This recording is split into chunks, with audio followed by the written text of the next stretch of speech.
Hello, Moral, and welcome to Speaking of Everything. I have a legend with me, a legend here on Speaking of Everything.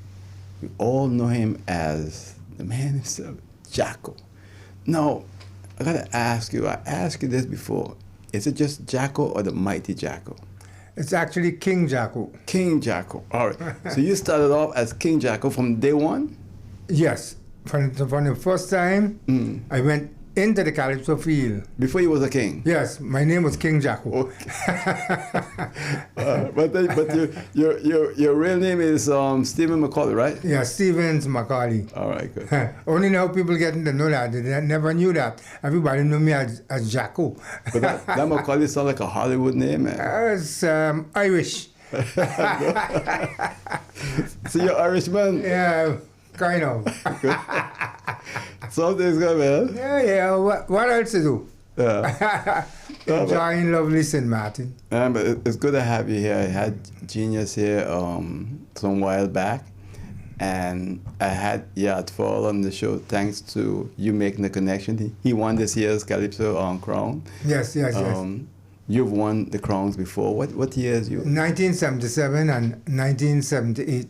Those were road match and also the king. The Calypso King. Yeah. Calypso King. But you've done a lot, man. You have a lot of songs. You know, it's amazing. I recorded a lot of songs. But you know, when I go back, because when I started the station at 99.9 FM, you was the first Calypsonian to give me your songs right away. Yeah. You know, and I was so thankful for that. And then a lot of people started to listen to the station saying how they love Calypso. And I was surprised, you know. But speaking with you and seeing what you have done, I don't think a lot of people realize what you've done because it's so far back. Yeah, a lot of people don't know. You see, our whole thing here in St. Martin, we just keep everything to ourselves. We don't really, go out there and talk because we always feel, it's like they're going to say a bragging, Yeah. And that's a problem we always try to stay away from. But I have done a lot, and as you said too, it was in the early times, in the 70s, so Yeah. it's some time back, so a lot of people remember, and a lot of people wouldn't remember. There's a lot of things I've done, a lot of songs I've done, a lot. I've been on a lot of shows. There's amazing things. I have been around people that you wouldn't believe. The connections I had, and I was never the person to go and brag about it. I've been around all people from CBS recording managers, from CBS recording in New York. These are people I had connections with that used to be here. I used to be up in New York by them. I had a record producer in Denver, Colorado. Really? Yeah. So David Ackerman up in Denver, Colorado. He used to come down here, I used to go up Denver by him. These are things, he took me by almost every recording studio in Denver, Colorado. Wow. And I met top musicians who record with top artists, Aretha Franklin and all. He would carry me, he said, look, this is Aretha Franklin bass one. This is Barry White drummer. These are the things he was tops. He was a record producer, and he was big in the music. These are the kind of people I had connection with. But you was also the first to do an international. Maybe you could explain. Yes, I was the first person to record under an international label. Okay. But let me give you the story about that. It was a goal I had. I always wanted to record under Charlie's label. That was my goal. I had to do that. I wanted to do that, and I was going to make sure I get that done. And because all the artists coming out of Trinidad, everything was Charlie's records. Every time you check them, Sparrow, everybody. Every artist, Charlie's records. He was a big man. He was in New York? In New York, in Brooklyn.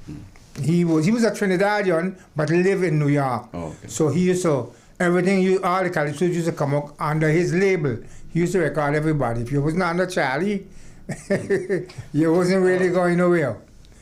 So I make it my goal. I have to get under this label. And in 1978, I recorded 4 songs. And I went to Trinidad, I recorded 4 songs. I came back, I called Charlie. I tell him, I got 4 songs, and I want to get him on his label. He told me to come up to New York. So I went up to New York. See, he wanted to hear the songs. I went up to New York, and I played the songs to him. You know what Charlie told me? He said, listen, the songs are nice, but I don't want these songs. He said, these songs are too local, so I don't want these songs. That was 1978. I said, okay. I didn't give up. I came back St. Martin, and I said, I'm going to do an album. I went by Clarence Derby. I told Clarence Derby, I asked Clarence Derby, I said, write 5 songs to me. At that time, my album used to have 10 songs. So I said, ask Derby, I said, you write 5 songs to me, and I'm going to write 5. So which is 10 songs. He write 5, I write 5. That was 1979. Went Trinidad, did the recording, called Charlie, tell me come up. When I went up with the songs, he said, okay, this is what I want. And he took the songs. And I was the first man to record on the international label, which was Charlie's Records. Out of St. Martin, from the Calypso. Out of St. Martin. Yeah. Bobo and Genius did afterwards. Yeah. But I was the first in 1979 to record under an international label. So what happened? He wanted songs that had an international appeal? Or? Yes, which it makes sense. Yeah. You know, because that's why I just tell a lot of the Calypsonians here, yes, everybody wants to win a crown, but you're singing a local song. As soon as the Calypso competition done, the song there. it dead right there behind the Carnival Village. Yeah. That's it. You know, you have to try to do things a little international, even though you know the St. Martin people in them, they come down the village here, the Malay. Yeah. But you have to try to change it up. You have to find a way to change the system, because nothing's going to happen. You're just going to be a one-night man. You understand? Yeah. So you have to do international songs, I think, and that's what I did with the album. I did 5 songs, Clarence did 5, and when I reached New York, Charlie took them one time. Wow. One time. He didn't hesitate. So in the late 70s, there was a lot of competition in Calypso. Oh, the competition used to be rough in those days. I had some rough, for me, when I was competing, I had some rough competition. I had guys like, it was Genius, it was, even Bobo was there. There was a guy, Baker Senior. He was very good. I had a guy named Defender. Yeah, I remember Defender. Yeah, he was very good. There's a guy from Antigua, and named Calypso Don. Was very, very good. There were some great Calypsonians, great Calypsonians. The competition used to be stiff. You had Calypso Brat. Tough times. It was tough. You had to come out good. It wasn't like, you know, you just write a song and you go up. I remember I go to the dad record and I come back. I would hear certain songs and I would write a new song. That's how, yeah. That's how, You say, well... yes, no, but I would say, I ain't trusting this song. But now you was on an international label. What the guys them said about that? Well, when I went under the international label, I recorded a song called Cry for Unity, which I sang here, and they didn't, which anybody could tell you. 1979, I even sang better than 1977 and 1978. But that's a whole different story. Where Anthony was the judge at that time, and there was an infection there, because I used to play in Anthony Thomas' band. Oh, okay. A lot of people don't know I was a musician. I was actually a musician. I was with Anthony Thomas' drummer for 10 years. What? At Great Bay Hotel. I used to drum for him. He was a good singer. Oh, one of the greatest singers ever. And I'm not talking about St. Martin. I'm talking about in the world. Yeah. The guy could have sing anything. He was like Sparrow, but a little better than Sparrow. With a good personality too. Yeah. He had a great voice. Nothing could have touched his voice. Yeah. And I used to see he used to get so much offers at the time in the hotel. He used to refuse At them. Great Bay Hotel. At Great Bay Hotel, people used to want to come to the States. And he refused? He used to refuse all the time. Yeah, just love St. Martin. Yeah. And I said, by the way, go. No, he wouldn't go. So then, so 79 judging wasn't too good in your favor. No, that was Ray Anthony was the judge, and me and Ray Anthony had a little collision because the band had break up down Great Bay Hotel. Okay. So I knew from before that I was going to lose. Before I even went up on stage, I knew I was going to lose because Ray Anthony was the judge. At that time, there was only one judge. One judge? One judge. Wow. Ray Anthony Towers. So. Yeah. Ray Anthony was have turned to me the night at the competition. Ray Anthony said, he said, but I am the Calypso King. Ray Anthony said, but you singing tonight? I mean, I'm the Calypso King. You asked me if I'm singing tonight. So we already knew that. It was over. Yeah, we already. But as Dan and Dalvi had said, just go up there and sing for your fans. That's all. You know, you have a song that we play here on 99.9 FM radio that you sing the song. You and I go down to a restaurant, eating meatball and spaghetti. Yeah. And I hear that song and it's like, every time it makes me laugh. You know, that is the first song I ever write. Really? Yes, I remember that song. I sit down in my car in the back of the yard and I wrote that song. Casino Rip-Off? Casino Rip-Off was the name of the song, 1977. Wow. That song, I won the Calypso Crown with that song. In 1977. I could remember Carlton. The following day, Carlton, because I called his name in the song. And he said, Jacko, why you call my name in your song? Hey, but that song had some history behind it. Oh yeah, a lot. You see, people who don't know the history of the song wouldn't understand what's going on in the song. But people who know what went on at that time know exactly the history of the song. Then you got Wisdom Driving, Spadaro, and at that time the Italians was just starting to come in. So everything was all mixed up together. Spadaro didn't like it, right?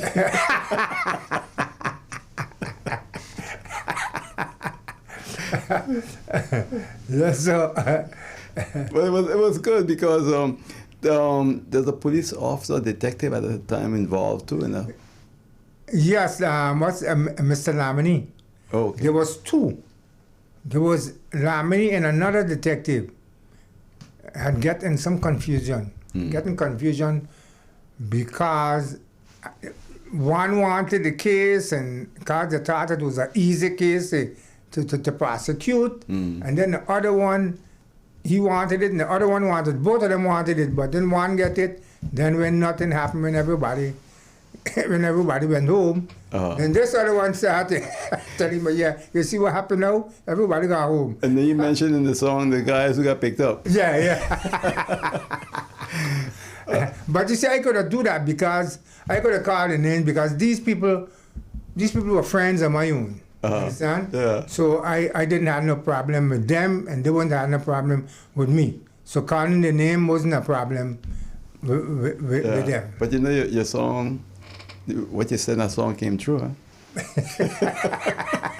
But Reason driving go, we know we eating spaghetti and pizza. But it was building up, it was building up to that.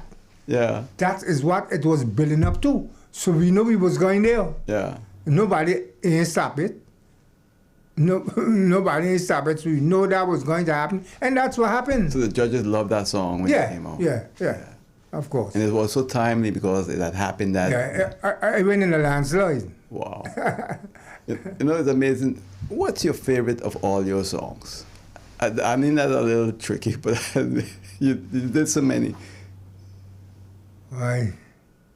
That's You know, tough. there's a song, Cry for Unity. Right for Unity? Yeah. There's a song I had, Cry for Unity, that I did on the album. I had write that song to go to Antigua The one was on the international label, did it? Yes, yes. That was an international record. I wrote that song to go to Antigua to sing in the Caribbean Calypso competition against Shot Shot and all that. Yeah, I sang against Shot Shot, Swallow, La Tumba, Franco, Joe, all those guys. I sing against all those guys them in the Caribbean Calypso competition in Antigua. And I wrote that song. I wrote that song for that. What is a beautiful song, beautiful international song.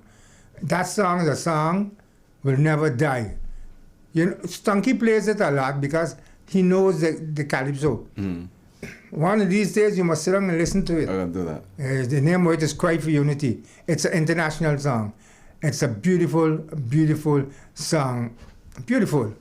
I gotta check and see if we have it in our library. If not, I'm gonna ask you to please. I will send it to you. I will send it to you if you don't have it. Yeah. But so that's what your favorite. You feel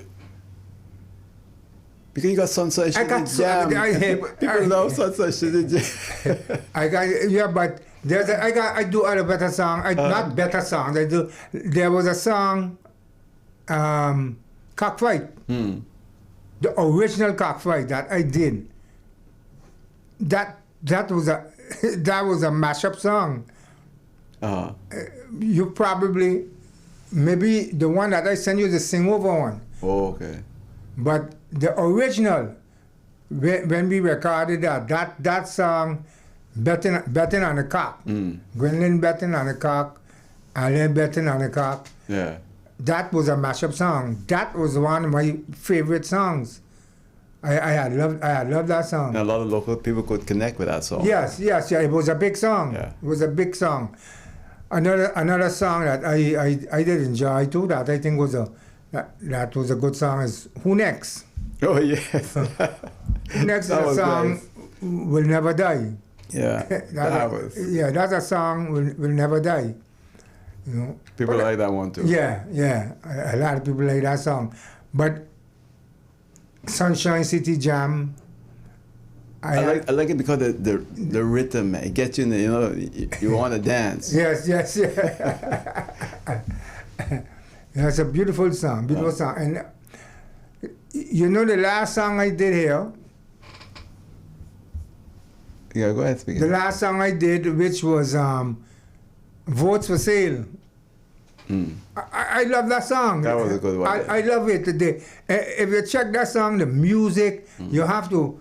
Another thing, the Casino ripoff is I arranged the music myself. What? Yeah, in those days I used to arrange my own music. Nobody never used to arrange for me. I used to write my songs, arrange them myself. Yeah. I was a musician, you know. I tell you. I was a musician. Yeah. I used to blow trumpet for. God rest and bless him, Mr. John Lamley Brass Band. Oh, okay. And then after I started to blow alto baritone for the brass band, so I was a musician self. Exactly. Yeah. And then after I started to play drums, the drums was fascinating to me. So I used to watch them, how people could get beats out of the So I always wanted to do that. So I ended up a drummer. But I had a lot of music in my head.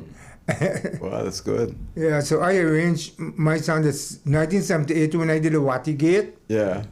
I did the Watty Gate. I arranged them myself. And you have that song still too? That's it. 2 songs I don't have. And basically two songs that the Watty Gate was my fault. Because I don't know if I should say that here. That song created a lot of problems. Yeah, go ahead. If you feel, you know. Yeah. When I sang that song, it was a song on the Old Man. Yeah. And it created a lot of problems. A lot of people was very upset about it because at that time it was, one party rule. Yeah, he was the love of the king. Yeah. So here's somebody singing on the king. They're gonna get angry at you, boy. Oh, you know how it was. So it was it was a big. I know exactly what you were. So I personally went up on it. That time PJ2 was on Little Bay. Little Bay, yeah. Fort Amsterdam. Fort Amsterdam. The night after I went with the song, I went up the morning. Tony T-Connection was on the air. Tony Smith. Yeah, he was on air. I went up, personally went up there, and Yeah. I took the song off the air. So nobody really never get to dig into the song. Only that night. Oh, okay. You understand? Yeah. Only that night they heard that song. But the next morning, after it was a kind of, people was kind of, as I say, in those days it was a one-man rule. Right. So everybody going along with it, with the king. And there you is going to sing a song against the king. Okay, yeah. A lot of people, even on the airport where I was working, You're a brave man. even on the airport where I was working, certain people turned against me. You were working at Premier at the time? No, I was a supervisor for ALM, KLM and Winia at that time. What? I wasn't at Premier yet. Okay. Wow. Yeah, so that's why a lot of people don't know the song. And that year was what again? What year that was? That was 1978. 70. Okay, I was still in the States at that time. I did that song and I did Doc Must Go. That was another controversial song. And Dr. Chung Sing Fat wrote a song on him. He Really? came by the Yeah? He came by the airport to look for me. You're joking. He came. Wait. He came by the airport to know who does JACKO be. They tell me some about that to me. Gone outside, Dr. Chung Sing Fat. He said, how you could sing on me? He said, I don't collect them 5,000 get lost for you. What you said to him? And I started laughing. Hey, Chung Sing Fat. And that was the same year, 78? 1978, those two songs I did. Okay. When he came on the airport to look for me. You see, because at that I was in America at the time studying, so that's why I didn't know about these things. Yeah. There was some. Listen, I used to write some songs in those days, right? How did I say it? I never said, leave no prisoners. Wow. So, Arrow could tell you about me. Arrow. the late Arrow? The late Arrow. Arrow. I don't know if you know the song Return of the Cock. No. Okay. I did a song Return of the Cock some years ago. I went with Arrow by Arrow with a song. Arrow said, JACKO, you can't do that. Say you can't call this person's name. You can't. I said, you got to be crazy. What's wrong with you? Are you afraid of people? He said, no, Lord, JACKO. You can't do that. Arrow take the song. And when Arrow bring back the song to me, it was a complete different song. I said, Arrow, to see why you a complete different song. I said, boy, look at it. Was it a politician or? Yes. Oh, yeah, it's fair game. No, he didn't. He take out all of that. It was only on politicians. It was on a lot of different people that would have been exposed. You understand? Yeah. So he didn't want to do that.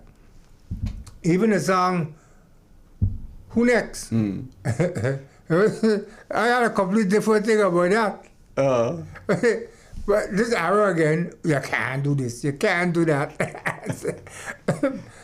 That's why you mentioned the prosecutor and all that, right? Yeah. But I understand he liked it, man. Huh? I asked somebody to say he liked it. He didn't care. Well, you have to like it.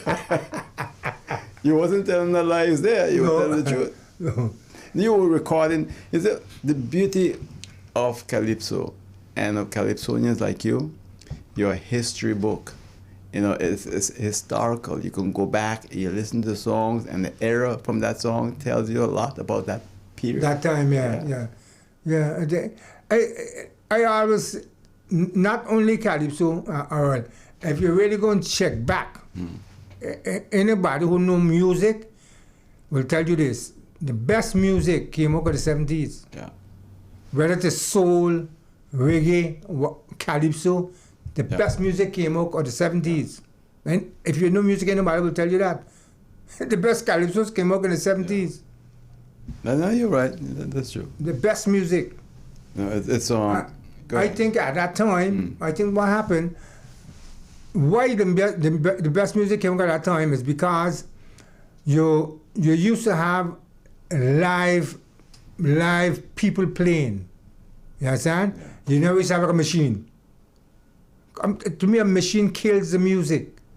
You used to have, you got a trumpeter, you got somebody playing the trumpet, or not a machine playing it. you got a guitar, somebody playing the guitar.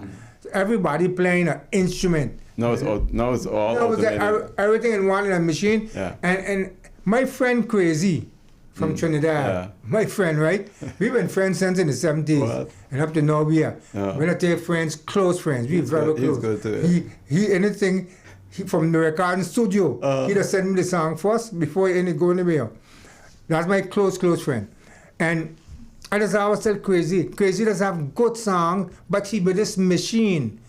From the time the machine come in, it kills the song. It takes away from the song. But it's what happened, you know it and others know it, but the average person, they don't recognize it. Yeah, for the minute you hear the music start and you sing, right? Then you hear this machine come in, the sound, it drop. They're the same. It loses sting. But you got to air for it, so that most musicians can hear it, but the audience out there, they're just listening to the... Exactly. Yeah. But so what happened now? You retire completely? You're not gonna do anything anymore in Calypso? I'm gonna do, for God Spare Life, for this Christmas, I'm planning to do 2 Christmas songs. Hold that thought. In case you've just joined us, you're watching Speaking of Everything on YouTube, Facebook, or you're listening to us on Hot 99.9 FM radio. And with me here on Speaking of Everything is local Calypso legend, the man himself, King JACKO. He called himself King even before he was king, and he was king after that. Mr. Stephen McCAULEY. When we come back, we're going to continue speaking with him right here on Speaking of Everything. We are vibrant, expressive, warm, and diverse. Together, we conquer, and now we expand into new horizons, giving you more of the best. Introducing our new Bankomatico Plus with wider acceptance, purchase protection, and enhanced security. Whether you're online, traveling, or in paradise, experience more with Windward Island Bank. Bankomatico Plus. More of the best. King JACKO is my guest here on Speaking of Everything on YouTube, Facebook, and on Hot 99.9 FM radio. And you were saying before the break that you got 2 songs coming up for Christmas. Yes, I'm going to do 2 Christmas songs for God Spare Life for this Christmas. I'm going to do 2 Christmas songs, and I'm definitely going to do something God Spare Life. Next year's 55 years for our carnival. Yeah. So I'm definitely going to do something. Definitely, that's for sure. I'm going to do something, and don't be surprised. Don't be surprised if I'm feeling okay. You might see me on stage. I'm not saying I'm going to do it, but don't be surprised. You still look good, man. Yeah, if the health is good, you never know. Yeah. Don't rule it. I'm not ruling it out. Yeah. That's good. When you won in 78, it was that you won? 77 and 78. The carnival was in town still? Or where was it actually? The carnival? The village. Carnival. The village was... with the Sunday school? Yeah. Still there? Exactly. It was still at that time? It was there at that time, yes. Okay, all right. That was nice because, you know what? I used to live just down the road across from there. I was on Back Street, right? Yeah. We could walk down to the carnival village. And it was like a big family party in those days. I used to sit from in my bed, and you could hear the music. I remember the night at the Calypso. You know, it's a funny thing, right? When you're young, right? When you're young, and like 19, 20, your brain, so much things you could put in your brain. You know, like I could write the last verse the same night and go up and remember it. And I did that. I did that with the Watergate song in 1978. Because where I was living in town, you know, where we were up by the Flans and them, Julie Flan and them, that's where we were up on Front Street. I lay down on my bed, I could hear everything was going on, who coming up to sing and all that. And I was busy writing my last verse for the song. What? So you, Yes. you wasn't listening to it on PGD too? You listened to it? The song, the wind blowing it direct to my bedroom. Right. Direct.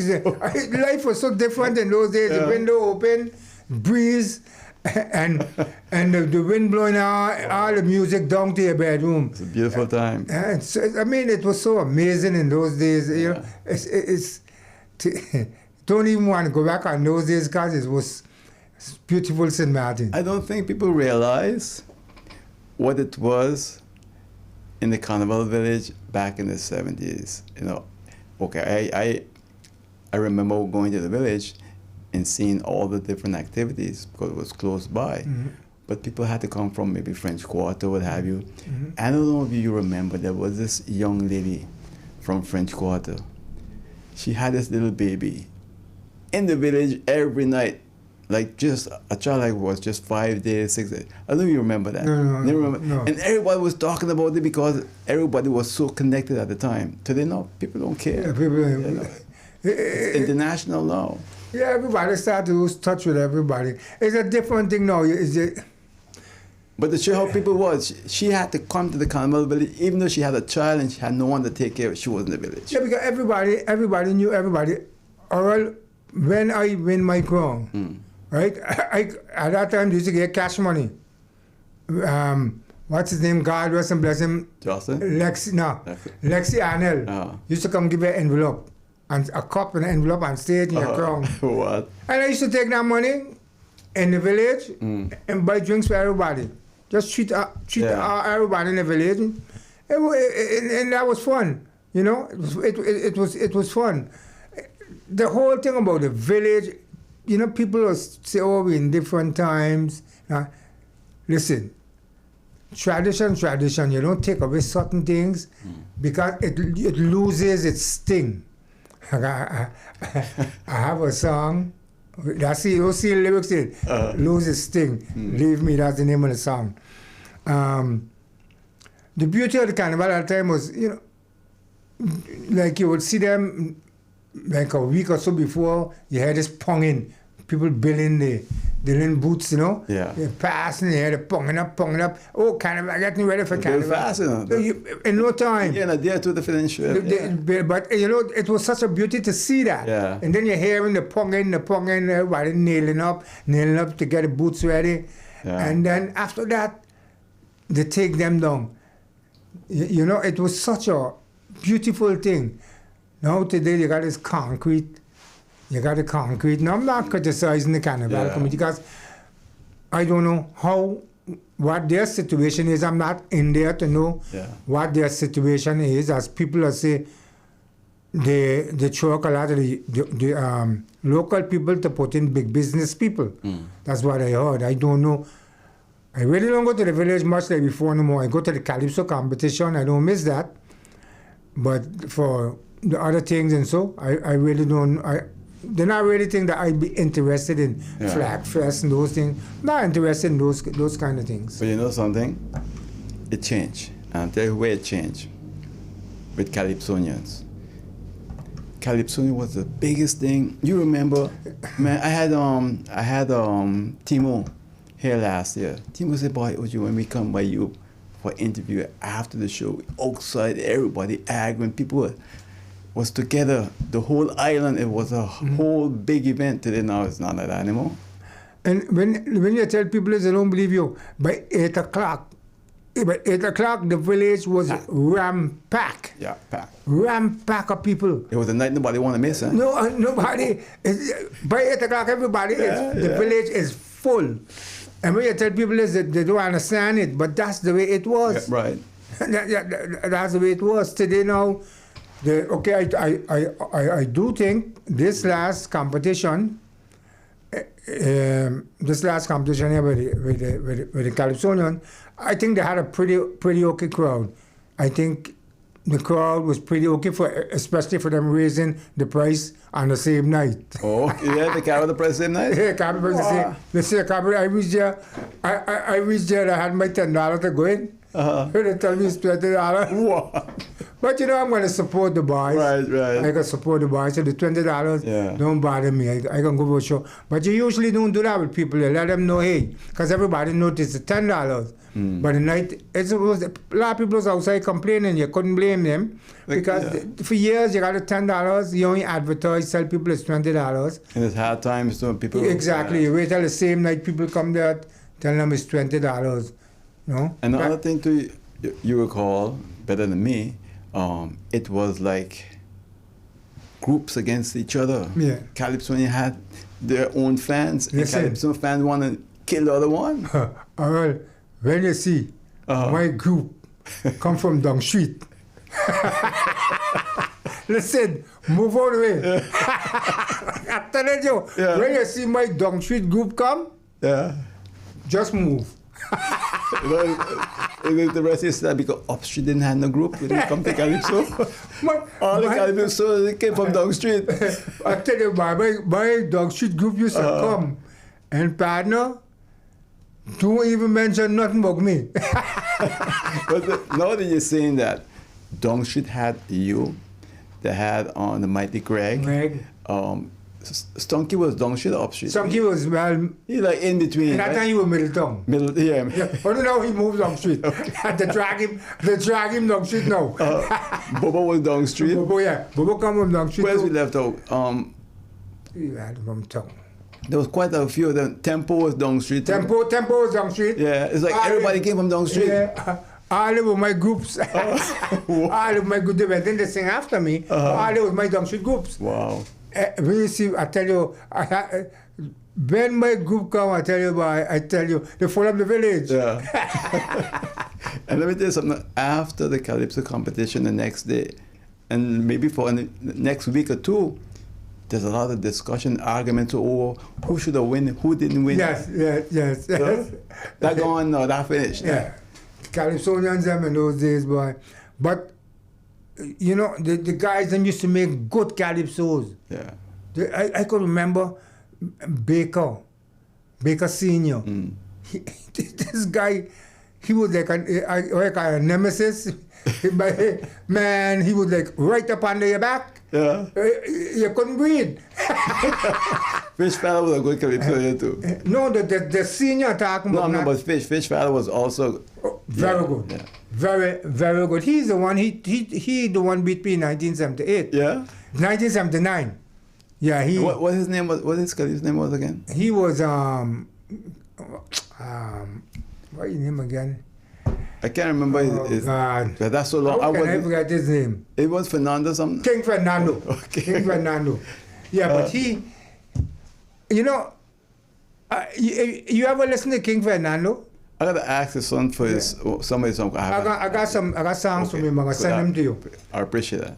That's the closest voice I hear to Sparrow. Yeah? King Fernando. Wow. I mean, I seriously. Closest voice I hear to Sparrow is King Fernando. I'm gonna send a song. You must listen to him.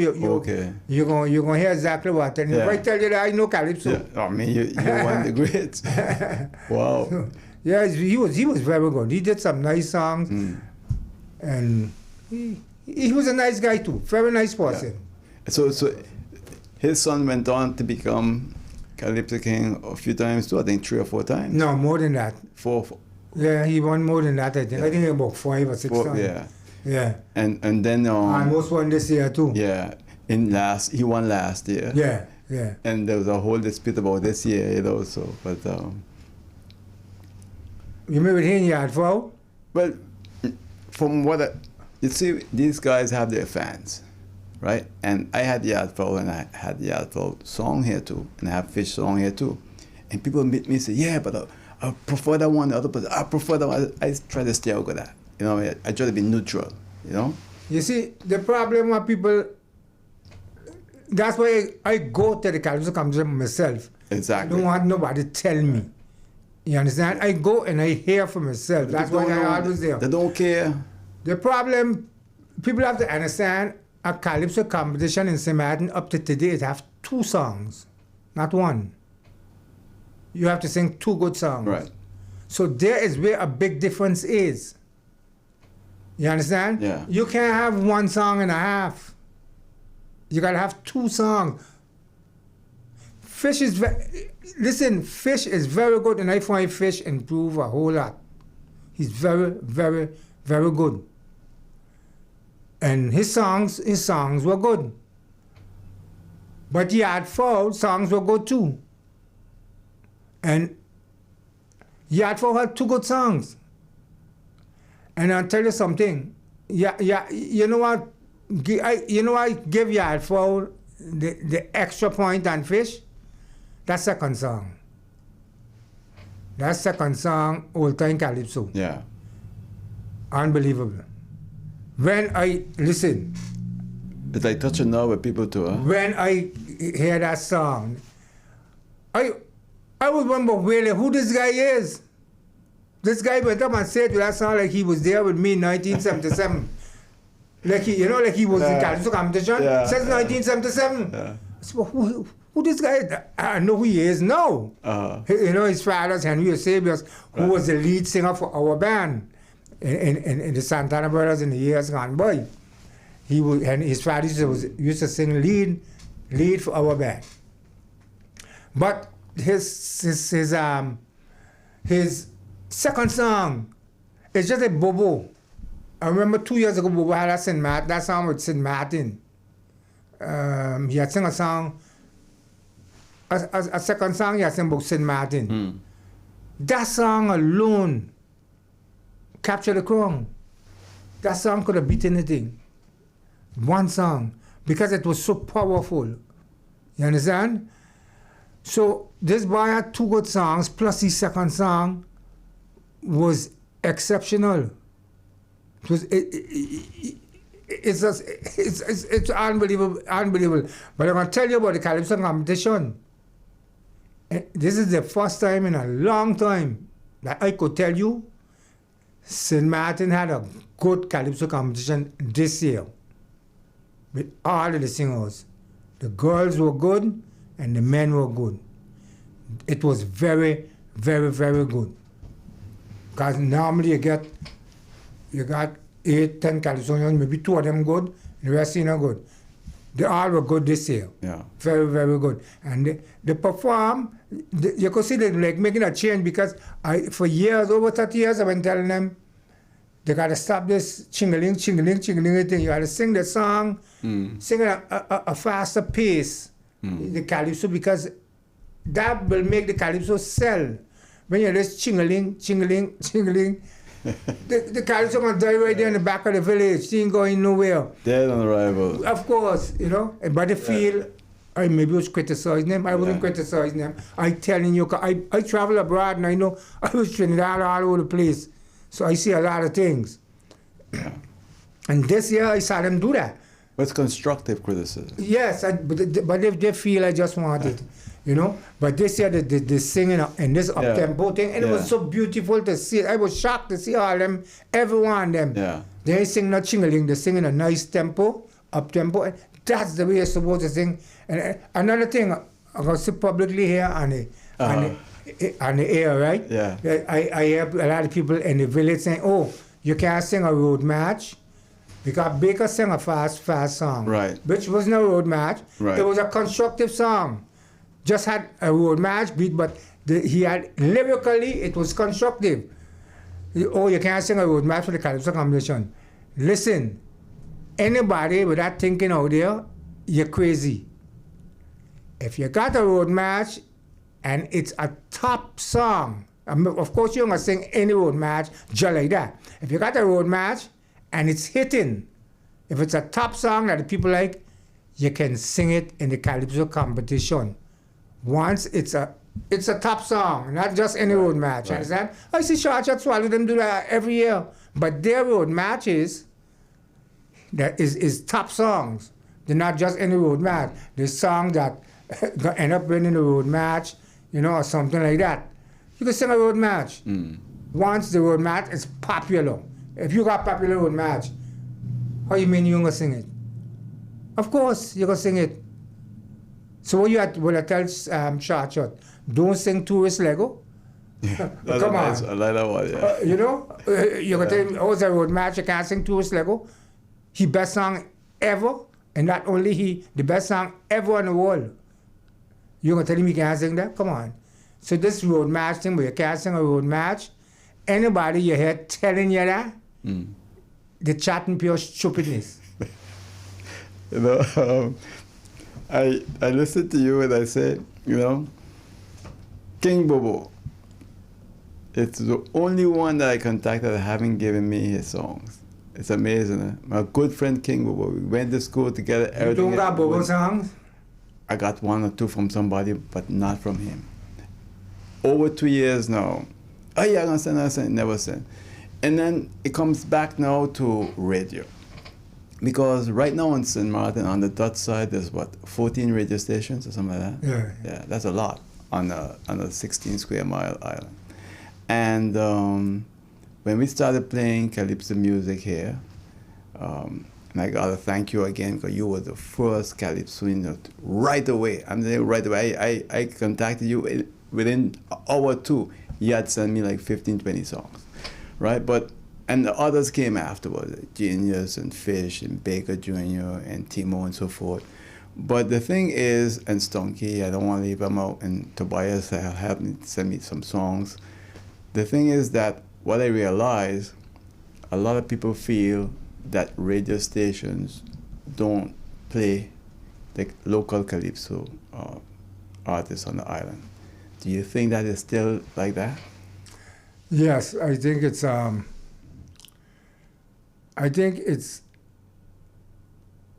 still that way. It's still that way. Really? Yeah, when you just, I hear you all the time. You play, you just have you play a lot of local songs, right? You would get, you know who would play some local music to Joanne Lewis. I got to give her kudos because if it wasn't for her, a lot of Calypsonians wouldn't hear the music. She plays a lot of local music. I had to listen and say, oh. She those Calypsonians got to be thankful to her. That they just hear local music. She just play local music. But how much stations they play local music? How much? You just play on your radio. I know you just play. Joanne just play them sometimes. You got Mr. Cool when he's on now and again, but he doesn't be on every day like before. When he will play. That's basically you say? That's it? Yeah, that's about it. So, but what do you think? The thing is that Coachy, I think plays sometimes. Sometimes. I want to try to understand what's going on here because some of the guys, when you contact them for the songs, they don't give it to you. Because they feel it's not going to be played anyway. But that's where they make a big mistake. I mean, I'm different. And I really want to connect to the local listeners so they can know what's going on. And that's why in 99.9 FM, we play a local Calypso at least once every hour. There's a lot of people that's come to me and complain, right? I ain't gonna call the names of the people, right? Oh, there's only play Trinidad Calypsos, and they don't play no local music on the Trinidad Calypso. Yeah, but I can't do nothing about that. If you got a program, you're supposed to know how to do your program. When I had my program, and I was the first man started a program in St. Martin. First man with the old time music. I'm first man started on PJ2. I used to have my program from 8 to 12. Friday and Saturday. Every weekend I will 1 hour of local music at least. 1 hour. Local music. Sometimes 2 hours. I will play local music. You can't do that. Why would you leave? And another thing, we got some good songs here. You take Cat. Cat had some great songs. I mean, but nobody plays them. I would love to get some of his songs because I'm gonna send you some of them. I'm gonna send. Basically, you got everything. Yeah. That's one thing. If one thing I know Trevor is Bobo called me there sometime, and he wanted this song out with them. So I take up the album and I take a picture and send it to him. He said, well, JACKO, this album just come out of the shop. I said, he says, brand new. People just ask me. Singers just ask me for the songs. What? So you got a good library? Yeah, they come ask me for the songs. That's good. But I don't show away, when you come to local songs, I don't show away nothing. But I think there's a revival of Calypso now again. From our side here at 99.9 FM, and our listeners love it. And I'm surprised because I didn't think that there was that interest in Calypso and local Calypsonians. Yes. You see, the people don't hear them. People don't hear the Calypsos. Yeah. And we have a lot of good Calypsos here that just put up on the shelf. Yeah. Good Calypsos that you will hear. Bobo got good Calypsos. Greg, you got Cat had good Calypso. Tony Chewett. Oh, he was great. When you hear these Calypsos in them, you had Timo. What's his name? Fish. See, good Calypsos, these fellas, them genius. Yeah. I mean, genius, you could say almost all his songs good. Yeah. You know, when you hear Genius, Genius is consistent. Yeah. You got Brat. A lot, but Brat is very secluded. Yeah, you realize He's a Brat. recluse. He can't find a man. Kaiser Brat, I'm a boy. But you know what's amazing?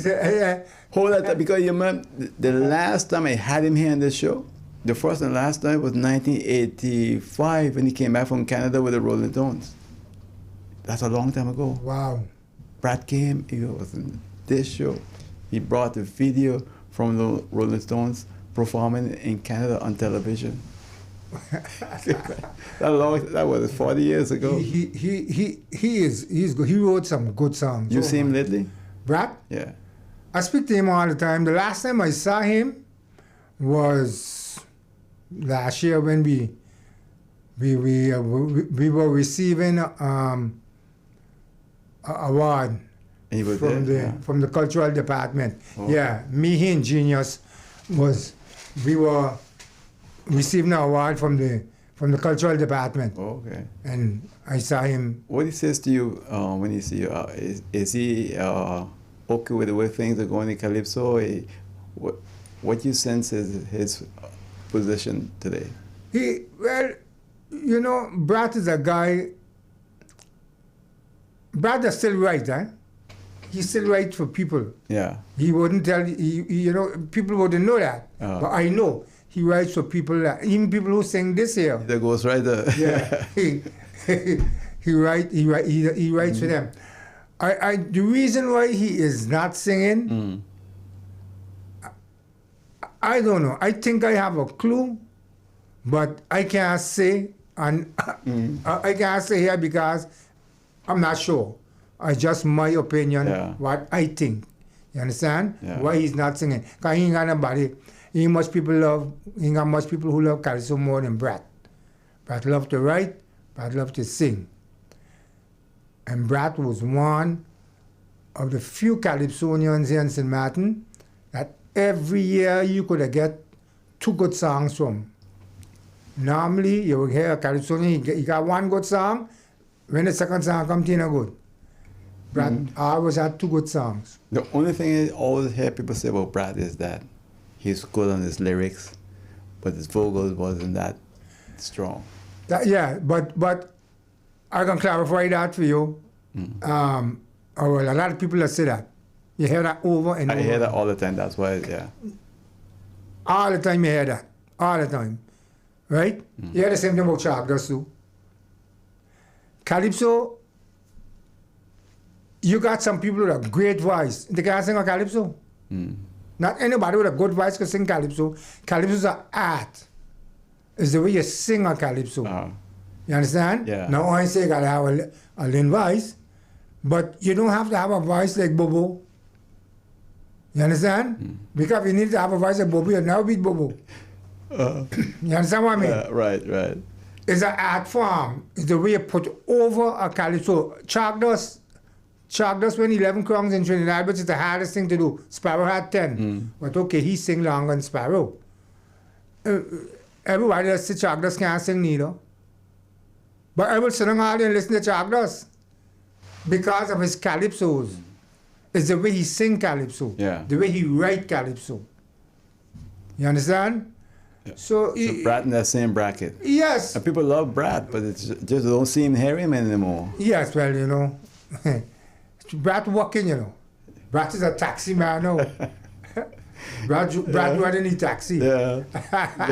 making money. Yeah. Brat is running his taxi. He have on his tie. Yeah. What? Yes, he wearing his tie and he running his taxi. Well, that's nice. That's nice. When you see him, tell him I say hello, and I'm still waiting to have him on the show again 40 years later. I mean, you guys had like a real brotherhood. Yeah, me and Brat, we basically were up together. So Brat was what? Middle of town or down street? Brat was Middletown. Okay. Pure Middletown. Yeah. But me he record together the first time. Yeah, we did when we went the first year in 1977. Me and Brat went Puerto Rico to record together. Okay. Yeah. Yeah, with Cool Creation. Both of us went to record with it, which was Dan Hughes' band. Oh, okay. Yeah, we went record first. No, that wasn't the first time I recorded. The first time I recorded in Puerto Rico was with Anthony Thomas. We did a Christmas song. And you all had to go to Puerto Rico to do it? Yeah, we had to go to Puerto Rico. That was expensive. Oh, but you think that was easy? Well, when we used to have to go to Trinidad. Wow. When we had to go to Trinidad, you had to pay hotel. That was a lot of money, man. And the hardest thing, Yeah. you had a time frame to record, because I'm working. So if I got 3 days off from my job, I got to record within that 3 days. Yeah. You understand? And if you got to make sure you got the money, because let's say, for instance, Martin, and everyone will call $100. I say, okay, Fat Son, come back tomorrow. Trinidad, you ain't coming back tomorrow. Because it's too far away. Yeah, when you fly back tomorrow. Right. So you got to make sure you got the money. Then you got to make sure you record within that time. So it's very difficult. If something go wrong, that you got to do over something. Because remember, you got to have the money too. And you don't have that money, you have to leave it like that. Yeah.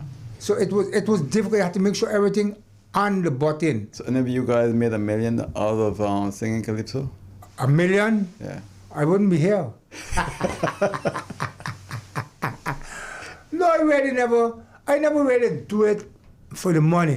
You understand? Because I always did it for a side, for something on the side. Oh, you love what you're doing. Yes, I just do it for the fun. Because if I wanted to start doing it for money, I would have quit my job. Yeah. You understand? But you can't. It's hard here to do that. Of course, I would have never quit my job. But what I'm saying, I would have quit my job and saying I'm going to pursue this. That was never my intention. My intention was my job. And this was a side thing. Right. That's what I did on the side. That was just like a side fun. You know, I was reading the other day that Calypso Rose Network is $5 million. Listen, you wouldn't believe she is still hitting it big up to now. Yeah. They just in Tobago, they just enshrined her in the Tobago Hall of Fame. And she's 80-something, right? No, she's 90-something. 90. Oh, wow. 90-something, and she's singing, listen, all over the world. You see a song she got about Young Boy? She did a song there with Marshall Montana. Yeah, that was it. Yeah. But she's singing all over the world. Wow. She's not amazing. singing in Trinidad. She is all over the world. When you watch, she's good, huh? You watch videos of Calypso Rose with these people and them, all of them, Switzerland, all of them, jumping up with Calypso Rose, jumping up on the stage, just about these people. I didn't know she was so big until recently when I started to see all those videos. And she is big, and she's 90-something. Yeah. And we also play her songs on 99.9 FM radio, and then you can see and hear you know, the lyrics, man, the way she sings, she's really incredible. Yeah, she was the first female calypsonian. Yeah. Sparrow I really make she. Sparrow I really bring her up because at that time it was unheard of to have a woman singing calypso. And Sparrow bring her up until she becomes something. Sparrows who actually make her. Yeah, it's good. And he's also very good. Sparrow? Yeah. There will never be another Never Sparrow. Sparrow. I always tell them, Agree, right? disagree. I always tell them there will always be good calypsonians that come along. We will always get good calypsonians.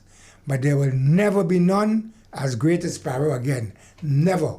No, saying that, what do you think St. Martin haven't produced women in calypso? Like, This year had a lot. This year had about I know, 5 or 6 women. but this year, are they going to continue for the next 10, 15 years? That is the problem I have. Is it? One, because what's happening, they come out one year and the next year they don't come out. Yeah. I would love to see these set of women that came out to sing this year continue because they give us hope that calypso is in good hands. But as you say, if they're going to continue, because you see another thing, when people go to calypso competition, they want to win right away. The one ring by the way. They want to win right away. Yes. And that has been the problem. Because they go in and I want to win tonight. And if I don't win tonight, I done. You see? And that's what has happened with them. It don't work so. You have to take your time. Look, fish, them fellas, them. Take fish him and then he win right away. Fish has to take your time. Yeah. Then he started getting and get up. Not everybody is a JACKO. You went in one time. Yeah. Genius did that too. Yeah. But it's not everybody's a JACKO. Not everybody's a genius. Even Bobo. Bobo was in the competition with me. He never did when he lose. So see, everybody do that. I did that and Genius did that. But Bobo take his time and then afterwards he started to win. You understand? So that is the problem a lot of them have. They want to win right away. Yeah. It don't work so. Even Dow didn't win right away either. Dow took longer yet. Yeah. Dow took much longer. Yeah. I think we want to go to a quick break. I want to then come back and then we're going to wrap it up with the man himself, King JACKO. We are vibrant, expressive, warm, and diverse. Together, we conquer, and now we expand into new horizons, giving you more of the best. Introducing our new Bankomatico Plus with wider acceptance, purchase protection, and enhanced security. Whether you're online, traveling, or in paradise, experience more with Windward Island Bank. Bankomatico Plus, more of the best. King JACKO is my guest right here on Speaking of Everything. The man himself, a lot of music, man. How many songs you did, King JACKO? I never really come. You don't keep track of them, right? No.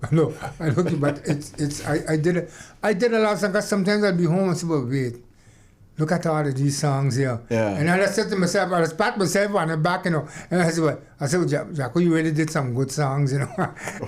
You know, songs that don't play. Yeah. You know, sometimes I will listen back to them and say, "Boy, you really did some good songs." But you also used to perform in the Lighthouse. Yeah, you remember that? Yeah. You remember that? Yeah. You know what? One night I performed with you and the Stevie Brown. You remember? Yeah. Yeah, I was on the lineup too. Yeah. Yeah, but Baba Flando. Yes. There we started to sing. Yeah. Yeah, and we used to sing in what do you call it again? Not a festival, talent show. Yeah. Talent show. Ramon Fado, Langon. Yeah. I have to tell you about those days, right? All right. And those days we used to have talent show every Sunday. Yeah, I remember. And we would every week we would go and sing, right? A lot of you had Leroy the Weaver, me, Don, Alfred, Choo, whole gang of we. Yeah. Everybody used to sing, you know. And when they after the show, Langon would give you a comb. A comb? A comb. He give me a comb. Say, okay, look here, that was your gift, huh? Cool. He said, okay, go and practice another song for next week. Like that one. Practice the next time. A comb. You used to get a comb. You go and practice another song for next week. Next week you practice another song back at the talent show. It used to be, but nobody was, everybody want to get on the talent show. Nobody started on a comb. Exactly. A comb in them days was something. But there was the other guy named Brown. He used to produce shows too. He was on the show. He had flyers. And GB. I think it's GB. You know, there was other guy named Brown Rowe, something like that. When they find the poster, I have one of the posters still, back from the 70s. I'm gonna take a picture. You was on the poster too with your crown on, King JACKO. Yeah, I remember I came over Antigua and I sing a song. I sing on it in Flanders. But that's a long time. That's like 50 years ago. Yeah, but that was 1978 itself. I think that was. No, I think that was before. That was even before that time, you know. Yeah? Yeah. But before that, we used to sing in... That was like 74, 75, somewhere. Yeah, we used to sing by Baba Flanders before that. Because every Sunday, as you say... We used to have talent show, but that was long before he went to the Calypso competition. But those were good days. Sundays in town was a every Sunday, day. yeah. Every Sunday. Yeah. You dress up in your bell bottom. That was it. Yeah, every Sunday I'd have a new bell bottom to go up the road with. If you don't got a new bell bottom, you can't go up the road. You got to hide. You know, saying that, I remember I didn't have any bell bottom, and everybody was going to school with bell bottom, right? And I had this straight. I used to feel so bad. And you know, they had another time this was the tear gal had come in and oh, yeah. You used to have to go market to buy a tear gal. Right. If you got tear gal, do come up the road. If you got that tear gal, they used to say, listen, no pass with me, I want you to scrape me. Yeah. Hey, but those were good days, man. Oh, man. I always say the children today, we didn't have all what they got today. We had no iPhone, no iPad. Nothing like that. We had a lot of TV. Yeah. And we had the most fun or anything. We used to have so much fun. Today they got everything. What kind of fun they got? They're still ain't happy. They're still ain't happy. In those days we were so happy. Yeah. We make our own fun. Nobody didn't need to tell us to go, do this or do that. We make our own fun. It was so different and good. But even the people were different too, eh? Yeah, that's nice true. people, Yeah, I mean. yeah. But another thing too, everybody was respectful because your parents in them days. You realize in those days anybody could have hit you, beat you. Not today. Not in them days. If, let's say Leo Friday tell me I can't come up the road, I can't go up the road, and Leo Friday might follow. But if he tell me that I can't go, if Killer said you can't come up the road, I can't go. Where Killer is now? In Holland still? Yeah, he went back to Holland. Oh, okay. And those days, those people was like your parents. It was like how do I say a thing where the children or a city, how do I say? The village. Village. Yeah. And those days that's what it was. Village, yeah. You know, you have to respect those people. Those days are gone. And you know what days too? You have to box every day. Yeah. Because if you don't box, you tell, listen, you are well boxing today.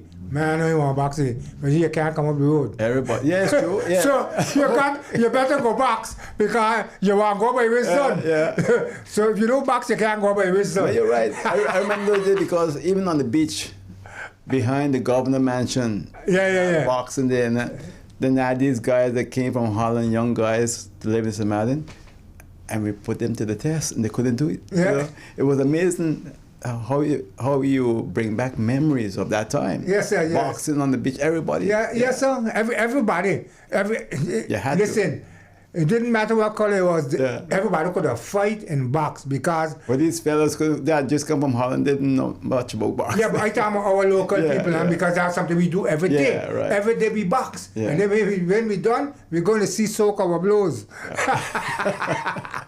No, the pull-out knife and guns. I know, I know today. Complete different bargain. Anytime in nowadays we got confusion, okay, let's put on the gloves. Put on the gloves and that's it. Yeah. When we're done, we're going to see cool out. Big difference, huh? But I always just tell people, if there's one thing I'm happy about, if I die tomorrow, I'm happy that I knew St. Martin. I knew St. Martin. The real St. Martin. The real St. Martin. thank God I was part of the real St. Martin. Yeah. I always happy about that. Yeah, that's true. It's I can agree with you on that one for sure. So, it was a beautiful time also, a beautiful time. greatest and the greatest place in the world. And then you know what? 50 years from now, this generation is gonna be saying this time was the best time. Yeah. They They don't have a clue. They don't have a clue. They know nothing about it. They go there in the water without a mask. Yeah. You could dive conchs, you watch the conchs, and then from in the boat you could watch the conchs. You didn't need a mask. They ask you what conch is now. There Yeah. you go. The water now you need a mask to see underneath. In them days you didn't need a mask. Exactly. You go down, pick up your conchs, 2-3 conchs, bring them up. You know, and I was the house tell my grandchild, listen, if the one thing I'm happy about, I know St. Martin was St. Martin. Yeah. No, you're right. You're right. It's amazing, man. Yeah. But it's such a pleasure having you, man. And you've done so much for Calypso and St. Martin. And I'm happy that you're able to come over and speak with us about your music and everything else. We're going to continue playing your songs right here on Hot 99.9 FM radio. Yes, thank you very much. Well, thanks for being here. Thanks for having me here. And I did perform with a lot of artists. Yeah. I performed with Swallow, Crazy, Franco, Joe, Shot. I performed even Sparrow. I performed with Sparrow on the harbor. On the harbor here, yes, up on the harbor here in St. Martin. I performed with the mighty Sparrow, the Calypso King of the World. Yeah. So I've done a lot. A lot of people don't know, but I've done a lot. I've done my part. So I'm happy with my career, and I want to say thank you for having me, and You're welcome. looking forward to be back anytime. Definitely we'll have you back, and thank you. And don't forget to look for Brad. Remind him, because I can't find him, so if you see him, tell him I'm still Yes, having the show. All right. I will call him today. I will Okay. call him later Okay. and let him know. Good. Again, we're proud of you, man. You've done a lot for St. Martin music. Continue the great work, all right? Thank you very much, Owen. You're welcome. King JACKO, right here on Speaking About Everything on YouTube, Facebook, and on Hot 99.9 FM radio. And you can hear his songs right here on Hot 99.9 FM radio. Take care. Bye.